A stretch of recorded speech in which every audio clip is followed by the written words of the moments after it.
Muy buenas, profesora. Este es el grupo conformado por Ilse Ledesma, Lucero Herrera, Brian Cáceres, Jazmín Mazacote y el que les habla, Eduardo Jara. El grupo está encargado de explicar y exponer de qué se conforma el aporte patronal y el aporte obrero, de qué se constituye y cómo se puede calcular el mismo y a quiénes aplican esos beneficios o para qué funcionan los mismos. ¿Qué es el aporte patronal? El aporte patronal es la suma de dinero que el empleador está obligado a aportar al Estado por poseer empleados y para que cada uno de sus trabajadores que se encuentran dentro de su organización o empresa tengan los derechos y las prestaciones que el mismo otorga, los cuales incluyen la seguridad social, y de igual manera también se encarga de proteger al trabajador frente a cualquier imprevisto, riesgo u otra circunstancia atípica al trabajo que pueda surgir en la misma cumpliendo sus obligaciones laborales. El aporte patronal se calcula del 16,5% sobre el salario base del trabajador. Es interesante conocer de qué manera está distribuido el 16,5% que se le considera el aporte patronal. Está distribuido de la siguiente manera. El 14% va al Instituto de Previsión Social o comúnmente denominado IPS. El 2,5% restante va distribuido al SNPP, que sería el Servicio Nacional de Promoción Profesional, y el CENEPA, Servicio Nacional de Erradicación del Paludismo. De esta manera se encuentra distribuida los 16,5% del aporte patronal. Por otra parte está el aporte obrero. ¿Y qué es el aporte obrero? El aporte obrero es la suma de dinero que mensualmente debe pagar al IPS los trabajadores. Este aporte es regular ya que se realiza cada mes y de manera continua, ya que la misma cantidad de aportes equivale a la antigüedad que un trabajador posee en la entidad del Seguro Social y por lo tanto de la misma se calcula sus prestaciones, todas aquellas que exigen cierta antigüedad, así como también con la misma se calcula la jubilación, ya que el mismo compone el 9% del sueldo base que posee el empleado. Eso quiere decir que mensualmente el empleado recibe el 91% del salario de lo que trabajó y el 9% restante lo aporta a su seguro social. ¿Y de qué manera se puede calcular el aporte obrero del empleado? Para poder calcular el aporte obrero, o IPS como comúnmente se le denomina, se debe quitar el 9% del salario bruto percibido por el empleado. En caso de que el empleado gane el salario mínimo vigente actual, que corresponde a 2.289.324 guaraníes, el 9% del mismo equivale a 206.039 guaraníes, lo cual le deja al empleado un salario neto a percibir de 2.083.285 guaraníes, que sería el monto que directamente la empresa entrega al empleado, ya que usualmente las organizaciones y otras empresas se encargan de pagar el 9% para que de esta manera el empleado sí cumpla con los aportes de manera mensual. En cuanto al seguro doméstico, el trabajo doméstico es la prestación subordinada habitual remunerada con retiro o sin retiro de servicios consistente en la relación de tareas relacionadas al cuidado del hogar y a la de sus miembros, el cuales pueden ser choferes de la familia, amas de llave, niñeras, cuidadoras de enfermos o personas mayores, etc. Lo correcto, según las leyes laborales, es que los mismos empleados domésticos estén inscritos en el IPS. Se sabe que gran parte ni siquiera perciben el salario que les corresponde, ya que por ley las mismas deben de recibir el mismo salario mínimo vigente hasta la fecha. De esta manera, lo que corresponde por ley a los empleados domésticos es el pago completo del salario mínimo, así como su inscripción al IPS.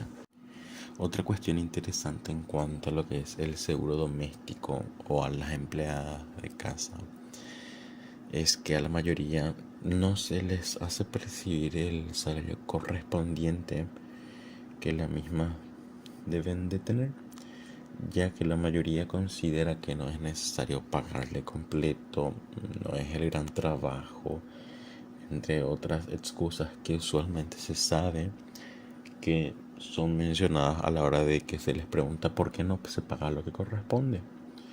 Por ende, muchas otras empleadas que se dedican a lo mismo desconocen si deben de percibir el salario mínimo, desconocen si deben estar inscritas al IPS, desconocen todo eso o directamente debido a la necesidad que existe obvian esa parte, obvian la parte de percibir tal remuneración, obvian la parte de que si van a estar inscritas o no al seguro, ya que su necesidad de trabajar es mayor y por ende se crea esa informalidad dentro del rubro, el cual cada vez se respeta menos lo que uno realmente debe de recibir por sus servicios, entre otros, pese a que existen leyes que avalan que las empleadas domésticas, choferes, jardineros, etc., deben de percibir un salario mínimo y deben de estar inscritos.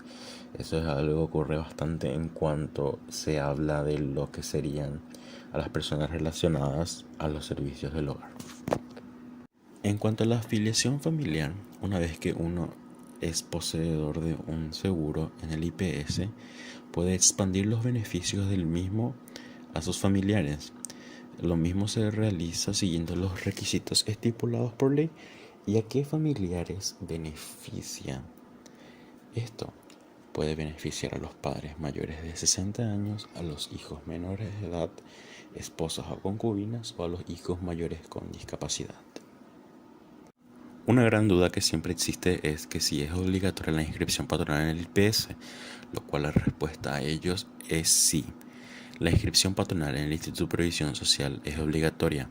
Un empleador que no se inscribe está privando a sus trabajadores y a sus familias de un seguro médico y de la posibilidad de una jubilación. Esto estipulado en el artículo 3 del decreto ley número 427 del año 1973, por el cual se modifica el decreto número 17.071 del 18 de febrero de 1943 de la creación del Instituto de Previsión Social.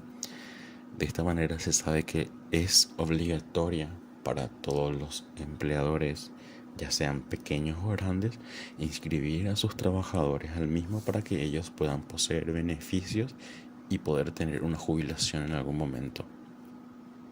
¿Por qué existe una duda acerca de la obligatoriedad de la inscripción patronal en el IPS? Debido a que existen muchos empleados que prefieren que sus patrones o empleadores, como se guste denominar, no le inscriban a los mismos en el IPS porque consideran que no es necesario, que no van a alcanzar la jubilación, ya que se sabe que la antigüedad necesaria es la parte más sencilla de conseguir para la jubilación del IPS. La parte complicada vendría a ser la edad necesaria para el mismo, lo cual tendría que tener que estar trabajando toda tu vida cuando ya fácilmente hace 20 años terminaste de aportar. Entonces, de esta manera, gran parte de los empleados prefieren no estar o no ser inscritos al mismo y percibir ese 206.034 guaraníes actuales de lo que es el aporte obligatorio al IPS. De esta manera, por todo lo hablado en cuanto a lo que corresponde y a lo que se sabe del aporte patronal, del aporte obrero, de qué maneras están distribuidas el aporte obrero, de qué monto se calcula el aporte patronal, se llega a la conclusión de que en el país existe una gran informalidad en todos esos aspectos, ya sean para trabajadores, prestadores de servicio, amas de casa, entre otros. Se sabe que gran parte no perciben, no son asegurados. Se sabe de otras falencias que posee el mismo seguro, entre otras cosas que van dentro del ámbito del aporte patronal, del aporte obrero, del IPS, de todo el tema. Por ende es un tema bastante interesante, el cual a mi grupo le tocó abordar. Se pudo llegar a la conclusión de qué corresponde, de cuáles son los montos, de que si es obligatorio o no, si se cumple, entre otros. De esta manera, este grupo, que está conformado por Ilse Ledesma, Lucero Herrera, Brian Cáceres, Jazmín Mazacote y el que le estuvo hablando, Eduardo Jara, se despide de esta presentación breve que hemos realizado, no sin antes mencionar que el único modo de hacer un gran trabajo es amar lo que haces. Gracias por escuchar.